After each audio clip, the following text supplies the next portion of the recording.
The Indian association of ফিজিওথেরাপিস্টের রাজ্য শাখার কতিপয় পাশ করা যুবক তাদের চাকরির দাবিতে বুধবার স্বাস্থ্য অধিকর্তার সঙ্গে নিয়োগ সংক্রান্ত বিষয় নিয়ে দেখা করেন।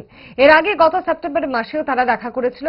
প্রায় প্রতিবারই আশ্বাস ফিরলেও কার্যত কিছুই হচ্ছে না বলে অভিযোগ জানান অভিরূপ দেবনাথ। তিনি বলেন, যেহেতু স্বাস্থ্য দপ্তরকে ঢেলে সাজানো হচ্ছে, তাই আমরা আমাদের নিয়োগের ব্যাপারে আশাবাদী। বর্তমানে স্বাস্থ্য দপ্তরে ফিজিওথেরাপি পদে 11টি শূন্যপদ পড়ে রয়েছে। স্বাস্থ্য অধিকর্তা জানিয়েছেন আরো পোস্ট সৃষ্টি করা হবে, তাই নিয়োগের সম্ভাবনা রয়েছে।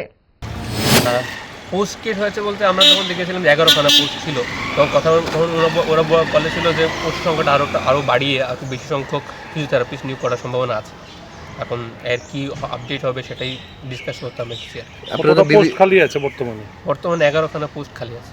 এমনি আপনারা কতদিন ধরে এই আপনাদের আন্দোলন করতেছেন? অনেকদিন ধরে প্রায় সময় আন্দোলন বলতে তো হচ্ছে 2017 সালে শেষ ডিএইচএস আন্ডারে ফিজিওথেরাপিস্ট নিয়োগ করা হয়েছে। তারপর ফিজিওথেরাপিস্ট নিয়োগ করা হয়েছে, কিন্তু ডিএইচএস আন্ডারে নয়, এনএচএম আন্ডারে কিংবা বিভিন্ন কন্ট্রাকচুয়ালভাবে ডিডিআরসিগুলোতে নিয়োগ করা হয়েছে। তো আমরা চাইছি যে ডিএইচএস আন্ডারে ডাইরেক্ট যেন রিক্রুট যেন করার জন্য হয়। তো আমরা বর্তমান সঙ্গে আমরা আশাবাদী, এখন দেখা যাক।